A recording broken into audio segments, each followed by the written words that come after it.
Os irmãos, oramos a palavra do nosso Deus em Jeremias, capítulo de número 9.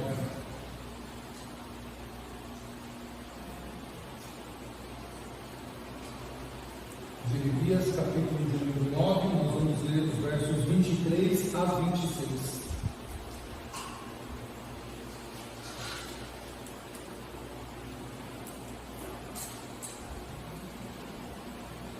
Diz assim a palavra inspirada, inerrante e infalível do nosso Deus.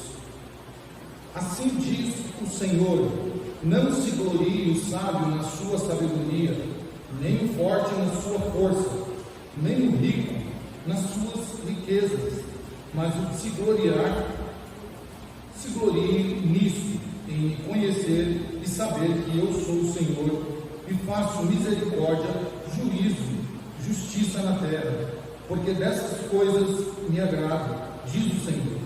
Eis que vem dias, diz o Senhor, em que castigarei a todos os circuncidados juntamente com os incircuncisos, ao Egito e a Judá e a Edom, e aos filhos de Amon e a Moabe, e a todos os que cortam os cabelos nas têmporas e habitam no deserto, porque todas as nações são incircuncisas, e toda a casa de Israel é incircuncisa de coração. Vamos orar mais uma vez, meus filhos. Senhor Deus, eis a tua palavra, Senhor, que é viva e eficaz e mais penetrante do que espada alguma de dois gumes. E estamos aqui nessa noite, Senhor, para por ela sermos ensinados, exortados e edificados, ó Deus, para que o nosso coração seja moldado por ela, para que sirvamos a Ti melhor e nos rendemos, Senhor, ou nos rendamos a Ti como único e verdadeiro Senhor, o Senhor da igreja. Abra os nossos ouvidos para ouvir a Tua palavra e o nosso coração para recebê-la. E uma vez que nós ouvimos e recebê-la, Senhor, que nós venhamos a praticá-la, para que o Teu nome seja glorificado todos os dias através das nossas vidas. É a oração que fazemos em nome de Jesus. Amém. Meus irmãos, um dos grandes eventos históricos, sem dúvida nenhuma, foi a Reforma Protestante, dirigida ou conduzida por Martinho Lutero no século XVI. Martinho Lutero, um monge agostiniano que se converte, na verdade ele não queria fundar uma religião, ele queria apenas reformar aquele modelo que já havia, mas devido às circunstâncias que nós já sabemos, não foi possível. Então Martinho Lutero ele revoluciona através de muito trabalho, muito esforço e com muitos adeptos às suas ideias, e aquilo toma uma proporção tão grande que sai da Alemanha, partindo para a França, Holanda, os Países Baixos, Inglaterra, e todo mundo, a Reforma Protestante, ela chega e causa um grande efeito. Por que eu estou citando a Reforma Protestante? O que ela tem a ver com esse texto?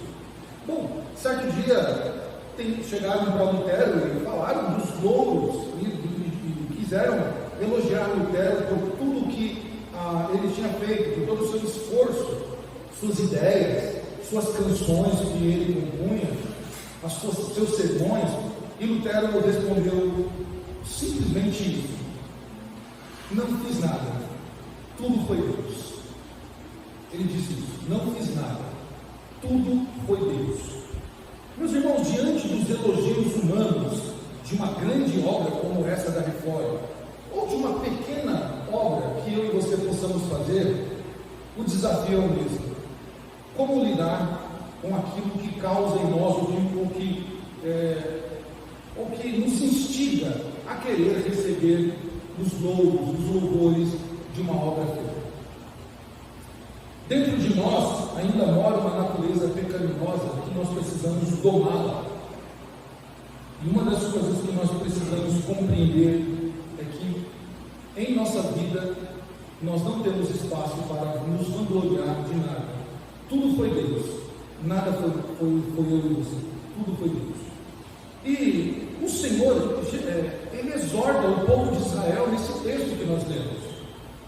Jeremias, e estudar os profetas é muito interessante por isso, nós estudaremos os profetas até o final do ano. Os profetas são homens usados por Deus para falar ao povo do seu pecado, primeiro, denunciar o seu pecado, e falar aquilo que Deus quer falar ao seu povo via profeta. Então o profeta ele é um instrumento de Deus para exortar o povo, para convocar o povo à verdadeira e genuína adoração do Senhor e para denunciar todo tipo de corrupção. Esse era o papel do profeta. E Jeremias, sendo um dos profetas usados por Deus, ele proclama essa mensagem nos dias em que precedia o exílio babilônico. Por causa do pecado de Israel, Israel ia ser cativo pela Babilônia, e Jeremias está exortando o povo, está profetizando o povo, justamente num período em que se aproxima o exílio babilônico através de Nabucodonosor, ali por volta do século 6 ou 7 a.C. E este período, meus irmãos, foi um período de grande declínio espiritual, mas foi um declínio profundo. Se os irmãos recordarem bem a história, depois que o rei Salomão morre, quem sobe ao trono é o seu filho Roboão. Roboão não seguiu os conselhos daqueles mais experientes, e Roboão disse aquela frase, o meu dedinho pequeno vai ser maior do que os ombros do meu pai. Assim como ele fez, o que ele fez com vocês nem têm ideia do que eu vou fazer, falando no popular. E então a tribo se divide, 10 tribos seguem Jeroboão e 2 tribos ficam com Roboão. E a partir daí, então, a tribo de Israel ela passa a andar separadamente. Então o reino do norte, constituído por essas 10 tribos, vai ser levado cativo pela Síria, e o reino do sul, constituído por Judá e Benjamim, vai ser levado cativo por Babilônia pelos mesmos pecados: idolatria e reprovação ao culto genuíno a Deus. E aqui nós vemos Judá, então, caminhando num declínio espiritual profundo, de idolatria, que aperfeiçoar não é a melhor palavra para isso, mas eles estavam entrando num pecado, num declínio espiritual tão grave, que eles cometeram as idolatrias mais improváveis de se imaginar na história do povo de Deus. Eles adoraram Astarote, eles adoraram a Baal, eles entregaram seus filhos a Moloque, eles adoraram o sol, eles fizeram todo tipo de adoração, e então provocaram a ira do Senhor sobre eles, de modo que o exílio era inevitável para eles, o cativeiro era inevitável a este povo. E esse declínio espiritual nós podemos ver já a partir do capítulo 7 de Jeremias. Não precisa ler, não, eu vou ler para vocês para a gente ganhar tempo aqui, mas olha só como começa o capítulo 7. Palavra da parte do Senhor foi dita a Jeremias: põe-te à porta da casa do Senhor e proclama ali esta palavra e diz: ouvi a palavra do Senhor, todos de Judá, vós que entrais por estas portas para adorares o Senhor. Assim diz o Senhor dos exércitos, o Deus de Israel: emendai os vossos caminhos e as vossas obras, e eu vos farei habitar neste lugar. Não confieis em palavras falsas, dizendo: templo do Senhor, templo do Senhor, templo do Senhor é este. Mas se deveras emendares os vossos caminhos e as vossas obras, se deveras praticardes a justiça, cada um com o seu próximo, e não oprimir o estrangeiro, o órfão e a viúva, nem derramares sangue inocente neste lugar, nem andares após outros deuses para vossos próprios mal, para o próprio mal, eu vos farei habitar neste lugar, na terra que dei a vossos pais, desde os tempos antigos e para sempre. Então Israel estava numa declínio espiritual tão grande, que eles estavam se agarrando em figuras, estavam se agarrando, por exemplo, no templo, dizendo: este é o templo do Senhor, e aqui nós estamos protegidos, porque esse é a casa do Senhor. Aqui na casa do Senhor nós vamos ser abençoados, apesar da gente desfazer do órfão, da viúva, da gente derramar sangue inocente, da gente adorar outros deuses, mas na casa do Senhor eu vou ser abençoado. E aí nós já começamos a imaginar algumas coisinhas no tempo atual, não é?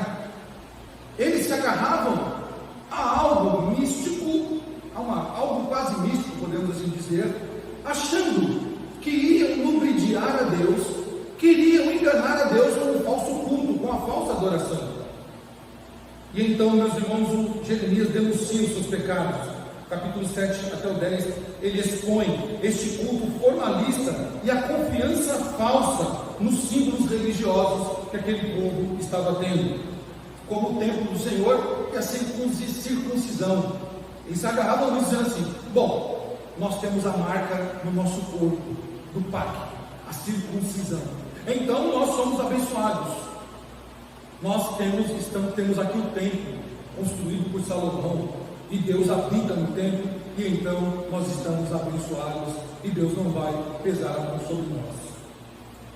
Grande erro de Israel, grande erro que eles cometeram. Então a crítica na profecia de Jeremias, ela une duas coisas. Primeiro, Deus vai julgar o seu povo. Deus vai julgar. Os pecados deles não passarão impunes. E não adianta se agarrar no templo, não adianta se agarrar na circuncisão. O julgamento virá, porque Deus disse através dos profetas que não passariam impunes seus pecados. Mas, lembra, justiça, de manhã eu louvo a misericórdia de Deus, à noite a justiça. Mas Deus é misericordioso e não deixará o seu povo perecer para sempre.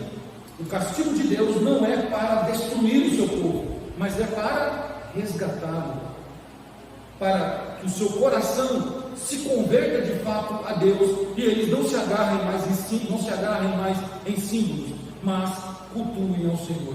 Que eles não se gloriem mais porque eles têm o templo, ou porque eles têm a circuncisão, mas que eles se gloriem de fato no Senhor, no verdadeiro Deus. Então Deus usa Jeremias para trazer essa mensagem profética de julgamento, mas de esperança, que Deus resgatará o seu povo.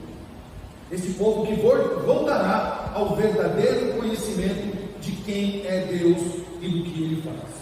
Meus irmãos, quando nós olhamos para o livro de Jeremias, né, e este livro riquíssimo, com essa profecia, nesses dois caminhos, né, caminho de julgamento e caminho de esperança, nós nos deleitamos, porque nós vemos isso, o Senhor aplicando a sua justiça, aplicando a sua retidão, e aplicando a sua misericórdia neste povo. Jeremias, neste texto que nós lemos, no 9, capítulo 29, 23 a 26, apresenta então uma poderosa crítica profética contra a falsa confiança que este povo tinha e nas suas realizações humanas. Irmãos, isso é profecia. Talvez nós não temos ideia do que é profecia, porque nos dias atuais a palavra profecia e o termo profeta, eles se tornaram algo muito fútil, algo sem uma conexão com o que está relatado nas Escrituras. As profecias de hoje não carregam mais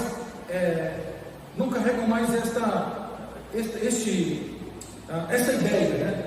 De Jesus, do Senhor Deus, exortar o seu povo através da profecia e também dizer: eu vou julgar você, mas eu vou te levantar. Então, as profecias de hoje, elas não carregam mais essa ideia que as profecias bíblicas traziam. E o termo profeta, então, se tornou muito mais vazio do que realmente era um profeta. Um profeta era alguém usado por Deus de fato. Era um mensageiro de Deus que carregava uma mensagem de Deus. Então, quando o profeta se aproximava, havia então na cidade um temor, mas um temor de coração verdadeiro, porque eles sabiam que aquele profeta estava ali não para tirar férias, não para tirar uma selfie e postar na sua rede social. Aquele profeta estava ali para um fim específico do Senhor. Em alguns momentos, a população chegava, né, para dizer: Senhor profeta, a tua vida aqui é de paz? É de paz a tua vida? Eles sabiam que o profeta carregava a mensagem de Deus. Hoje, infelizmente, nós não conseguimos ver isso naqueles que são chamados profetas. E então, meus irmãos, esta mensagem de Isaías, ela carrega isso, uma poderosa crítica profética, e conclama o povo de Israel aqui a se gloriar apenas em conhecer o Senhor. Eles se gloriavam, como eu disse, em dois símbolos: o templo. e se gloriavam na circuncisão. Mas Deus exorta aquele povo dizendo: vocês querem se gloriar? Vocês querem se gloriar? Se gloriem em conhecer-me. Por quê? Porque o texto termina de uma forma brilhante. O Senhor dizendo para eles: vocês não têm o que se gloriar. Por quê? Porque diante de Deus, todos, exatamente todos, tanto os estrangeiros quanto o povo de Israel, perante Deus, eles são igualmente tratados no juízo divino. Não importa se são circuncidados ou incircuncisos, diante de Deus, todos serão tratados da mesma maneira. O juízo será aplicado tanto para o judeu quanto para o estrangeiro. E para nós, isso também vale de exortação, meus irmãos. Nós não podemos nos agarrar em símbolo dizendo: eu estou na igreja, então eu vou ser abençoado por Deus. Eu estou na igreja, então Deus vai ter que me abençoar. E não importa o que eu faço fora da igreja. Mas eu tenho a Bíblia na minha mão, então eu estou protegido. Basta eu abrir ali no Salmo 91, ou no outro salmo que eu gosto. Não é isso que Deus pede. Deus pede para nós: querem se gloriar? Vocês querem encher o peito e dizer assim: eu sou abençoado por Deus? Então se gloriem em me conhecer, diz o Senhor, em me conhecer. Conhecendo a Deus, meus irmãos, os símbolos, eles serão deixados de lado por nós. Não que o templo não tinha importância, não é isso. Não que a circuncisão não tinha importância, não é isso.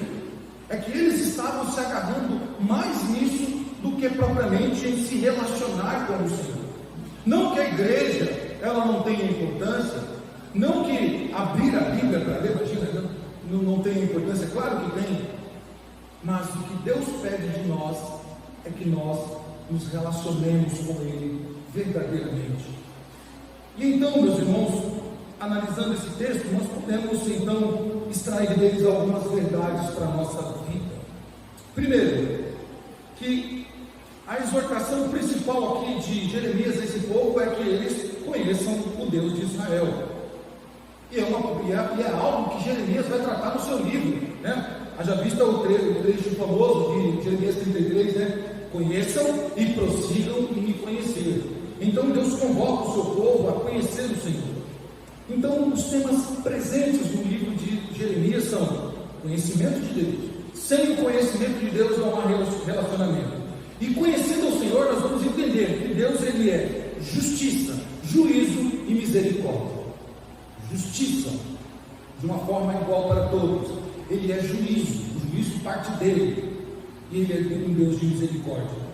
E agora Deus ele não quer mais que nós nos agarremos a símbolos humanos, como os judeus faziam, que era a circuncisão no corpo. Agora o Senhor pede para que a circuncisão seja no coração. E é isso que ele termina: circuncisão no coração. Jeremias então, ele antecipa, o ensino que nós vamos ver nas cartas do apóstolo Paulo, principalmente, sobre a renovação da aliança que Deus faz com o seu povo, em que o conhecimento de Deus agora não estará restrito somente ao povo de Israel, mas esse conhecimento será amplificado por toda a raça humana. Todos os seres humanos agora terão acesso ao conhecimento de Deus, e então Deus será realmente conhecido por todos. E Deus então julgará todos de forma igual. Então, olhando para esse texto, meus irmãos, a primeira coisa que nós precisamos aprender está aí no versículo 23. O alvo da glória humana. Qual é o alvo da glória humana? São os nossos esforços? É a nossa luta diária? É a nossa santidade? É a nossa presença exemplar na igreja? É a nossa inteligência? É o quanto nós estudamos? Não. Versículo 23, ele nos convoca a essa reflexão, dizendo que nós devemos nos gloriar no Senhor. Assim diz o Senhor: não se glorie o sábio na sua sabedoria, nem o forte na sua força, nem o rico na sua riqueza. Então o convite aqui é para que nós não sejamos, não caímos naquilo que todo homem é tentado. Eu e você somos tentados a nos agarrar nisso. Nós somos tentados a nos agarrar nisso, na nossa sabedoria, na nossa riqueza, na nossa força, na nossa inteligência. Então, as pessoas são tentadas a confiar em suas capacidades e conquistas. Geralmente, pessoas que têm essas qualidades aqui, narradas por Jeremias, são pessoas autossuficientes. Elas se agarram na sua sabedoria, por exemplo. Os gregos fizeram isso. Os gregos foram quem difundiram a sabedoria por todo mundo, com as suas filosofias. Então, você conversar com o grego, ele já ia para o campo da sabedoria, já te trazia para o campo do conhecimento. Não estou dizendo que com isso nós não devemos buscar sabedoria. Não estou dizendo que nós não devemos estudar, ler bons livros, estudar a palavra de Deus, procurar capacitação cognitiva, ou melhorar a nossa questão cognitiva. Não é isso. Nós não podemos, por mais sábios que sejamos, por mais conhecimento que tenhamos, nós não podemos nos agarrar nisso a ponto de fazer disso o nosso objeto de vanglória. Então as pessoas são tentadas nisso. E aqui, meus irmãos, cabe uma crítica a essa geração que se acha a geração mais inteligente de todos os tempos. Quando nós olhamos para o passado, nós olhamos homens, nós chamamos eles de os gigantes da fé. Homens como Martim Lutero, Calvino, homens como Agostinho, como Eusébio, e tantos outros que nós poderíamos ficar aqui falando os nomes deles. Mas todos eles se renderam ao Senhor. Todos eles entendiam que o que eles tinham, que o que eles possuíam de conhecimento, era dado por Deus. Era dado por Deus. Nada partia deles. Nada era algo que eles fabricaram. Mas foi Deus quem os fez e usou. Eles entendiam que eles eram apenas ferramentas do Senhor. Então, não podemos cair nessa tentação, achar que a nossa sabedoria, como os gregos achavam que era suficiente, ou como outros, como os romanos achavam que sua força, pela capacidade do seu exército de conquista, era suficiente. Não, e ficou provado que a força não é para que nós nos vangloriemos, ou nas riquezas. Não devemos nos vangloriar naquilo que possuímos. Aquele jovem rico, quando foi questionado por Jesus para o seguir, deixando a sua riqueza, ele não conseguiu, porque ele achava que a sua riqueza era suficiente, que com a sua riqueza ele poderia servir a Deus sem a necessidade de uma renúncia. Um escritor chamado Tim Keller escreveu um livro chamado Deuses Falsos, e nesse livro, meus irmãos, ele denuncia toda a idolatria do nosso coração, tudo aquilo que o nosso coração é tentado a idolatrar, a colocar no lugar de Deus, seja sabedoria, seja força, seja riqueza, sejam outras coisas. Então nós precisamos combater, meus irmãos, esse que no nosso século é chamado de o sucesso da autoafirmação, que tem invadido a nossa cultura secular, atraindo as pessoas. As pessoas hoje estão procurando a sabedoria, procurando o conhecimento e se agarrando nisso. E então, com esse tipo de sentimento, eles não conseguem mais acreditar, por exemplo, que a história do Gênesis é verdadeira, que realmente Deus usou Moisés para abrir o mar, que realmente houve um homem com uma força descomunal, como Sansão, ou que um grande peixe abriu a boca e engoliu o profeta, e esse ficou vivo lá no ventre dele. Eles dizem assim: isso é conversa fiada. Quem em sã consciência e quem com capacidade cognitiva acredita nessas historinhas que a Bíblia conta? Eles se agarram no seu conhecimento. E então eles dizem: o nosso Deus é um Deus de conhecimento, é um Deus de lógica. E então eles deixam a fé de lado e buscam resultado no conhecimento. Nós não podemos nos gloriar nisso, meus irmãos. Nós não podemos cair nesse erro, porque isso é uma idolatria. Isso é uma idolatria. E isso levou Israel ao cativeiro. Uma segunda verdade que podemos aprender está no versículo 24, que é realmente o chamado à verdadeira glória. Então, o alvo da glória humana é o quê? As riquezas, a força, a sabedoria. Esse é o que todo mundo procura. É o que as pessoas sem o coração circuncidado procuram. Mas aí o Senhor diz, então, qual é o alvo da verdadeira glória, ou qual é a verdadeira glória que nós devemos buscar. Mas o se gloriar, glorie-se nisto, em me conhecer e saber que eu sou o Senhor e faço misericórdia, juízo e justiça na terra, porque destas coisas me agrado, diz o Senhor. A verdadeira glória, meus irmãos, está então em conhecer ao Senhor Deus. E isso envolve uma relação íntima com Ele. Eu creio que isso não temos dificuldade de entender. Como você vai conhecer uma pessoa? Se você se relacionar com ela. Não dá para conhecer alguém se você não se relacionar com ela, dizendo assim, eu conheço fulano, mas você convive com ela? Não, conheço só de vista. Então você não conhece ela. Para conhecer a Deus, nós precisamos nos relacionar intimamente com Ele. Tá? Intimamente com Ele. Só que tem um problema. Como conhecer um Deus que é quase que impossível de conhecer na sua totalidade? Nós usamos duas palavrinhas na teologia para descrever isso. Deus é transcendente e Ele é imanente. Transcendente por quê? Porque Ele ultrapassa a capacidade humana de conhecimento. O nosso conhecimento é limitado diante daquilo que Deus de fato é. Quer ver um exemplo disso? A Bíblia diz que o universo não pode conter Deus. Deus é tão grande que o universo não pode contê-lo. Mas a Bíblia também diz que Ele mora onde? No nosso coração. Isso é uma tensão. Como que nós vamos compreender isso? Deus é tão grande que o universo não pode contê-lo, mas ao mesmo tempo Ele mora no nosso coração, mostrando que Ele é muito maior do que eu e você pode compreender. Ao mesmo tempo, então, Ele é um Deus imanente. A imanência de Deus fala que Ele se relaciona conosco, e este ato de se relacionar parte dele. Ele se deu a conhecer, Ele se deu a se relacionar conosco.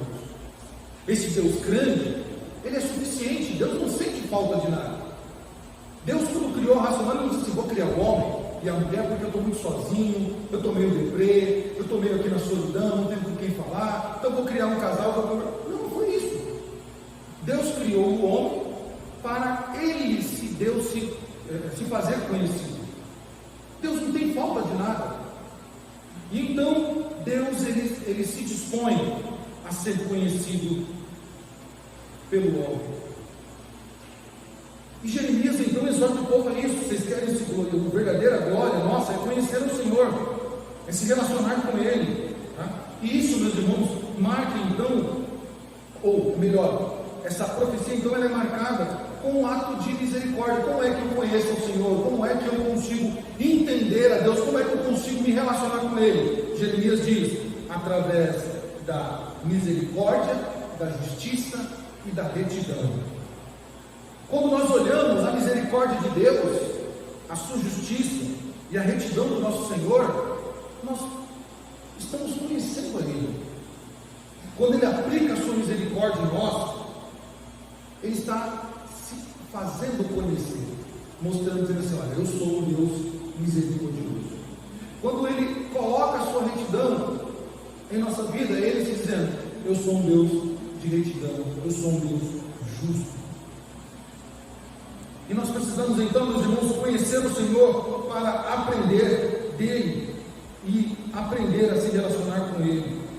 Um escritor chamado Bryan Chapell escreveu um livro chamado Pregação Cristocêntrica, e neste livro ele destaca realmente que toda a pregação, que todo o exercício de leitura da Bíblia, que todo o devocional nosso deve ter como ponto central o caráter redentor do nosso Deus.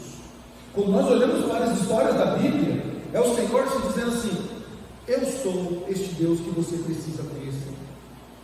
Eu sou este Deus que quer se relacionar com você. Jeremias, meus irmãos, ele está aqui nos ensinando, né, algo que está em toda a Escritura. Aquilo que Deus faz, Ele se revelando, como se revelou ao primeiro casal, como se revelou a Abraão, como se revelou também a Noé, como se revelou também a Moisés, depois a Davi, e ao seu povo, e como Ele se revela hoje. Então nós precisamos e somos convocados a esse chamado à verdadeira glória, conhecer ao Senhor nosso Deus. E quando nós conhecemos a Ele, meus irmãos, nós então vamos poder nos relacionar com esse Deus e vamos conseguir compreender muitas coisas que aquele que não conhece a Deus não compreende. Muitas coisas. Há coisas que somente aqueles que conhecem o Senhor podem compreender nesta vida. Mas para conhecer a Deus, Ele exige uma coisa de nós para que Ele se revele: fidelidade de coração. É isso que Ele exige de nós. Ele não quer que nós sejamos um povo que nos agarremos a símbolos externos, mas que o nosso coração seja fiel a Ele. E essa ênfase que Jeremias dá no conhecer ao Senhor, ela de certa forma antecipa, né, aquilo que nós chamamos da resolução de Cristo, que vai acontecer no Novo Testamento, em que o verdadeiro conhecimento de Deus se manifesta perfeitamente, como diz o escritor aos Hebreus. Ele, outrora, Deus nos falou pelos pais, depois pelos profetas, mas hoje Ele nos fala através do Filho. Ou seja, Jesus Cristo é o verdadeiro conhecimento de Deus. É Deus encarnado, é Deus revelado a toda a raça humana. Então, se nós queremos conhecer a Deus de fato, precisamos conhecer o seu Filho Jesus Cristo, que é a revelação máxima de Deus. Máxima de Deus. Como conhecer a Deus? Olhando para Jesus, que é a expressão máxima da revelação de Deus. Meus irmãos, o breve catecismo, inclusive, o nosso breve catecismo na pergunta 4, os nossos jovens estão afiados nisso, eles aprenderam. A pergunta 4 ela é muito simples. Ela diz assim: quem é Deus? E às vezes parece uma pergunta tão fácil de responder, né? E aí nós vamos começar já a falar o quê? Deus é amor, Deus é bom, Deus é justiça, Deus é misericórdia. Nós somos os atributos dele, né? E aí o catecismo responde: Deus é Espírito infinito, eterno e imutável em seu ser. Sabedoria, poder, santidade, justiça, bondade e verdade. Que definição linda, né? Aí a gente fala assim, olhando para a história da reunião de Westminster, ele fala assim: uau, quem foi o idealizador dessa grande revelação de quem é Deus? Esse homem foi um homem muito sábio. Naquela reunião que durou 5 anos, aproximadamente, com muitos pastores dos melhores que tinham no parlamento inglês, na Escócia e nas regiões ali vizinhas, sabe quem foi que escreveu isso aqui? O pastor mais jovem que tinha na reunião. O pastor mais jovem, não foi o pastor mais experiente, não foi o pastor mais sábio, não foi o melhor teólogo, que ali estavam os melhores teólogos da Inglaterra. Deus confunde o sábio, né? O que mais? Essa definição de Deus aqui não saiu da mente daquele pastor jovem. Sabe como foi? Eles estavam discutindo sobre teologia, então alguém falou assim: vamos orar então para ver qual é a vontade de Deus? Vamos orar. Vamos convidar então o pastor Beto para fazer a oração, e depois da oração nós voltamos à discussão. E aí na oração ele diz isso: ó Deus, Tu és um Deus de Espírito, infinito, eterno, imutável em seu ser, sabedoria, poder, santidade, justiça e bondade. E aí o escrivão que estava lá olhou isso e foi anotando, que tinha que anotar as orações.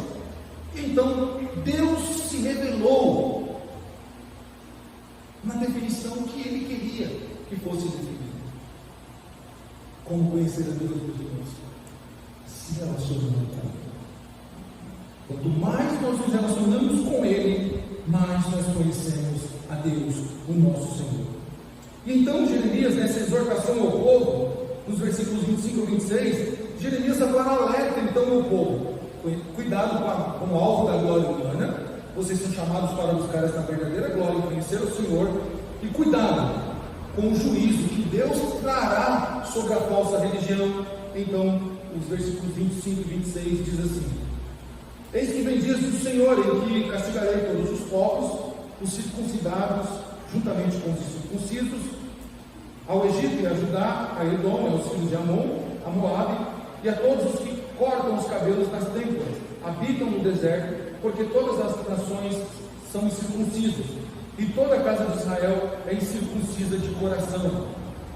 Então, Jeremias aqui está alertando a eles: cuidado, povo, não é porque vocês têm o tempo, não é porque vocês carregam no corpo a marca da circuncisão que vocês estão isentos do juízo que Deus trará sobre toda a terra. Porque diante da justiça de Deus, todo homem é culpado. Diante de Deus, que é reto e justo, todo homem é culpado. Então Deus, meus irmãos, Ele não se impressiona com rituais vazios, inclusive aquilo que o judeu tanto se vangloriava, a circuncisão. Deus não se impressiona com isso, e às vezes parece que nós não nos atentamos a isso. Às vezes nós nos impressionamos dizendo assim: oh, que casa bela, que belas paredes, que belo teto, que belo isso, e achando que Deus está se impressionando com essas coisas que vão perecer, com essas coisas que hoje são e amanhã deixam de ser.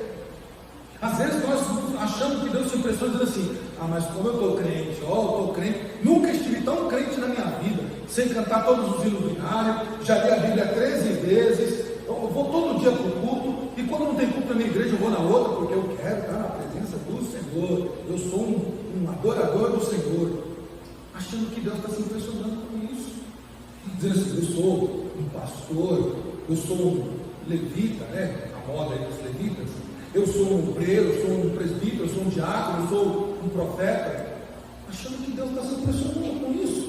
Não, Deus não se impressiona com coisas, com rituais vazios, inclusive essas coisas que não deveriam ser motivos de vanglória nossa. Quem é o pastor? Servo da igreja. Quem são os presbíteros, né, irmão Jorge? Servo da igreja. Quem são os diáconos? Servos da igreja. Quem é a igreja? Serva de Cristo. Todos somos servos do mesmo Senhor. Então nós não devemos achar que Deus vai se impressionar porque nós estamos hoje mais crentes. Aliás, é uma obrigação nossa estar com a nossa santidade no dia, não é? Obrigação nossa. E aqui, meus irmãos, está o ponto crucial do texto. O ponto crucial.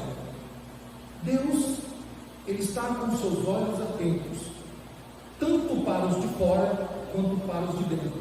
Pedro, na sua primeira carta, diz isso, para que o povo lá, a igreja, tomasse cuidado, porque o juízo começaria por onde? Lá pelo mundo, começar pelos incrédulos. Vai começar por aqueles que não adoram a Deus, pela falsa religião, não é isso? Não. Pedro diz: o juízo começa pela casa de Deus. Deus começará então nos julgando, porque aqueles que não pertencem a Ele já estão condenados. Já estão condenados. Então nós temos que tomar muito cuidado com isso. Essa falsa confiança, meus irmãos, em sinais externos, elas podem ser um problema para nós. Durante muito tempo, em que a igreja ela achava que símbolos eram suficientes, por exemplo, para expurgar demônios. Então se pegava um objeto lá e sai demônio, eu te repreendo, e o demônio olhava para aquele pedaço de madeira ou para aquele objeto e dizia: e aí? O que isso vai fazer diferente? Nada. Eu não posso pegar um símbolo da IPB e dizer assim: olha, demônio, eu te conjuro pelo símbolo da IPB. Ele vai rir. Ele vai rir. Porque os símbolos, eles não podem estar à frente daquele que é o verdadeiro objeto de adoração, que é o nosso Senhor. E nós precisamos tomar cuidado com isso, meus irmãos. Assim como Israel deveria ter tomado cuidado com isso, porque o cativeiro estava às portas batendo. E eles se agarraram no seu símbolo, no templo, na circuncisão, e não atentaram à idolatria do seu coração. E por causa disso, meus irmãos, eles foram julgados pelo Senhor e ficaram por longos e longos anos no cativeiro. A crítica de Jeremias era para que o povo tivesse uma preparação no seu coração, para que eles olhassem para o seu coração e tirassem todo tipo de idolatria, tirassem todo tipo de engano, todo tipo de vanglória, achando que eles eram melhores do que outras nações.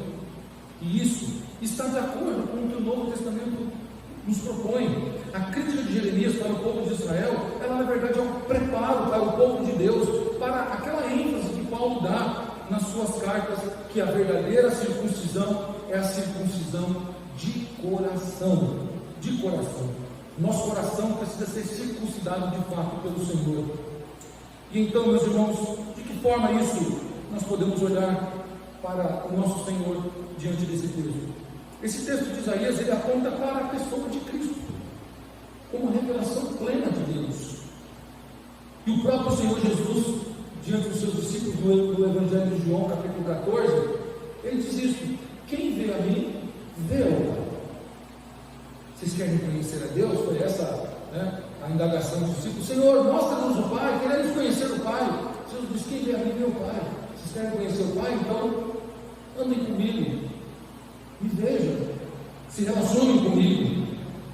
A encarnação, meus irmãos, é o caráter de Deus expresso na humanidade, com a sua justiça, misericórdia e retidão. Cristo, ele cumpre em si a justiça de Deus de fato. Nós estamos aprendendo isso na escola dominical. Cristo cumpre em si mesmo, na sua pessoa, a justiça de Deus. E ele revela também o seu juízo que há de vir sobre os incircuncisos, há de vir sobre toda essa terra. E ele oferece então também a sua misericórdia, salvação a todos aqueles que creem no seu nome. Quando nós olhamos para este mundo, meus irmãos, esse mundo ególatra, este mundo soberbo, este mundo que cada vez mais procura se agarrar em coisas supérfluas, em símbolos vazios, e eles estão ouvindo o clamor do nosso Deus mediante a igreja, dizendo: se convertam, se arrependam, há de vir juízo sobre toda a terra. Mas para aqueles que creem no Evangelho, para aqueles que creem em Jesus, haverá misericórdia. O Senhor não deixará que os seus pereçam. O Senhor sempre tem um plano de salvação para o seu povo. Então nós precisamos ter isso em mente, meus irmãos. Nós somos os profetas do dia atual.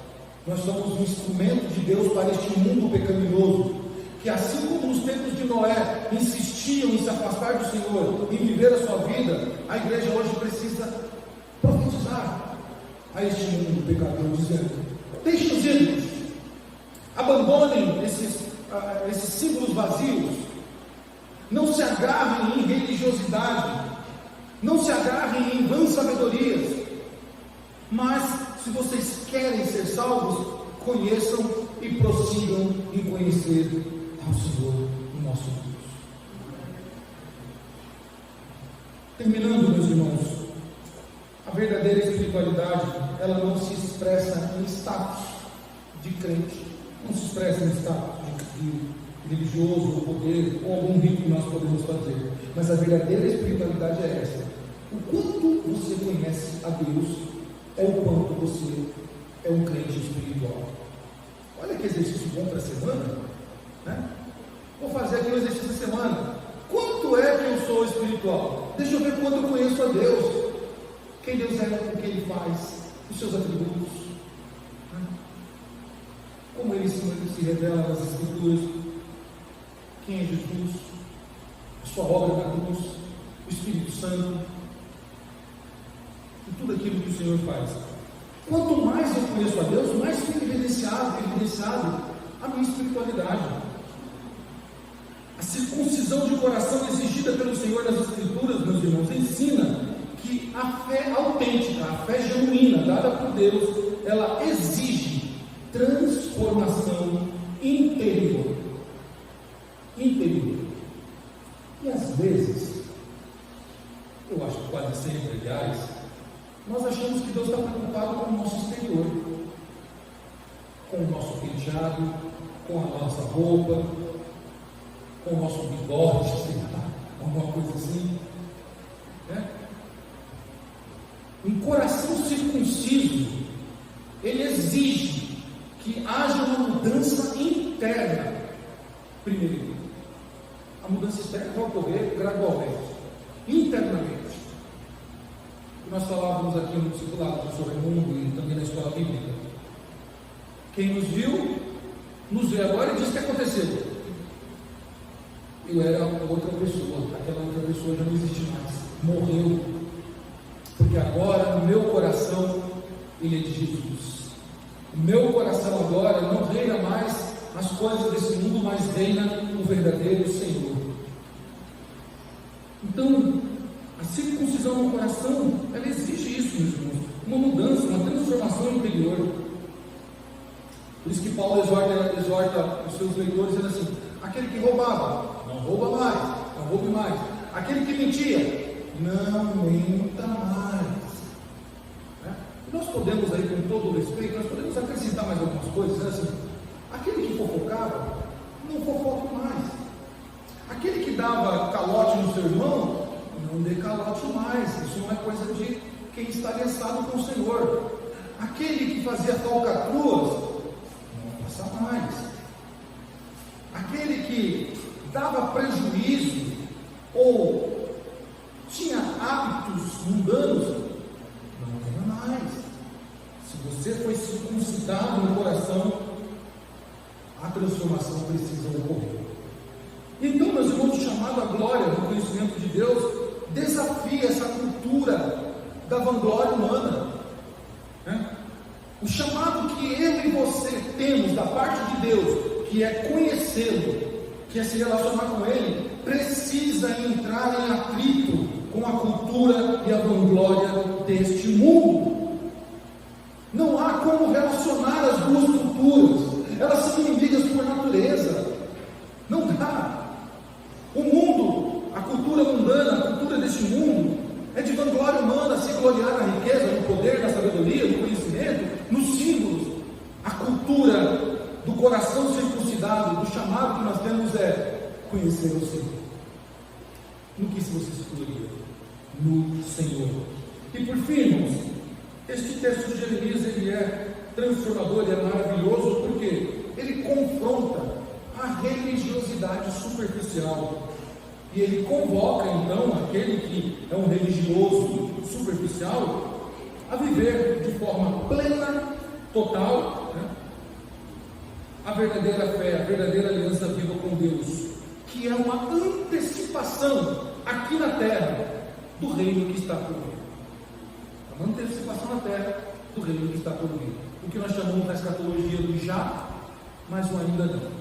Já podemos viver como verdadeiros cidadãos dos céus aqui na terra, mas ainda não viveremos isso na totalidade, porque no reino futuro nós viveremos dessa maneira.